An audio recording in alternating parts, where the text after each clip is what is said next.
horror o droga na hindi angkop sa mga bata. Dito nga nagulat itong si Megan nang bigla ngang may tumawag sa kanya at nabasa niya ang mensahe na nasa ospital umano ang kanyang lola na si Amelia. Kaya ang pag-uusap nila nitong si JC ay naudlot. Dali-dali namang pumasok ang kaibigan nitong si Nate at ibinalita nga kay Nate na hinahanap umano si Jenny dahil may nangyari umano hindi maganda kay Amelia at Minchie. Dahil dito ay kahit galit itong si Jenny kay Nate dahil inakala nga ni Jenny na pinagkaisahan siya ay agad nga siyang humabol para malaman ang sitwasyon sa ospital.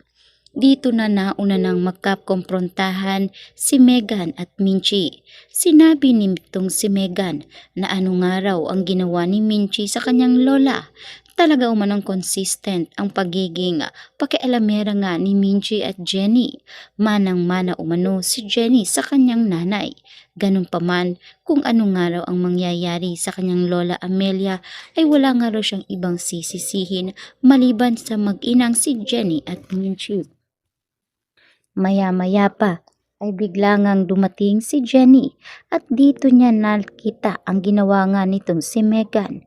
Agad niyang sinabi ni Megan kay Meg na wag nga raw mangialam itong si Jenny dahil ang kanyang ina umanong si Minchie ang dahilan kung bakit na ospital ang kanyang lola.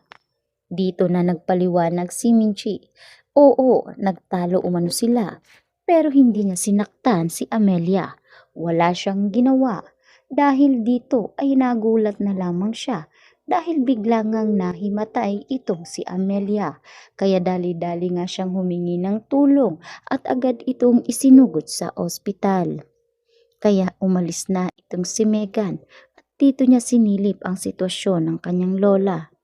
Habang itong si Jenny ay tinanong ang kanyang ina kung ano ang nangyari at bakit humantong sa naging sitwasyon at malala ang nangyari kay Amelia. Pinaliwanag mabuti ni Minchie, ngunit hindi niya inamin kay Jenny ang totoo.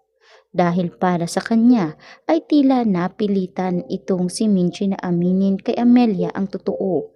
At dahil alam na ni Amelia ano ang mga susunod na hakbang nitong si Amelia.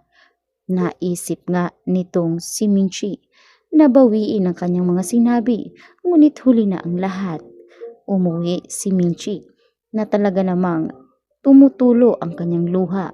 Humihingi siya ng tawad kay Perry dahil para sa kanya ay tinanggalan nga ni Minchie ng karapatan si Perry bilang ama ni Jenny dahil sa pag-amin niya kay Madam Amelia. Dito na rin nagkaroon ng ulirat itong si Madam Amelia at dito niya hinipo ang ulo ng kanyang apo. Matinding pag-aalala ang naramdaman nitong si Megan, lalo pa na matanda na ang kanyang lola. Tinanong ni Megan kung ano ang nangyari, ngunit inamin ni Amelia na meron nga raw sinabi si Minchie sa kanya tungkol kay Jenny. Unti-unti na ngang lumiliwanag sa isipan ni Amelia ang dahilan kung bakit noon pa man ay magaan ang loob nitong si Amelia kay Jenny. Hindi niya lang ito makuhang tratuhin ng maayos dahil sa pagitan ni Dara at Minchie at ang nakaraan nga ni Minchie at Theo. Sadyang napipilitan na lamang madamay itong si Jenny kahit wala naman siyang alam sa tunay na nangyari noon. Ganun pa man ay wala ngang balak sabihin ni Amelia kay Megan ang totoo, maging kay Dara. Sa pagkakataon ito ay lihim ngang magpapakuha ng DNA test si Amelia at Jenny para makumbinsi niya talaga kung apo niya nga ba itong si Jenny at para patunayan rin ang mga sinabi ni Minchie. Ngunit ano kaya ang magiging reaksyon nitong si Amelia? Oras na mapatunayan niya, nakadugo niya nga itong si Jenny. Kaya sa pagkakataong ito ay magkakagulatan na lamang si Dara at Megan na may kinalaman na pala at alam itong si Madam Amelia sa pagkatao ni Jenny. Dito unti-unti ngang mararamdaman ni Amelia na kaya pala masama ang trato nitong si Dara kay Minchie ay dahil nagkaroon pala ng anak si Dio kay Minchie. Subalit hindi umano ito ang matibay na dahilan para idamay ni Dara ang anak ni Dio. Sa huli ay mag-iiwan pa rin ng last will itong si Amelia kay Jenny dahil naniniwala si Amelia na mabuting tao si Jenny.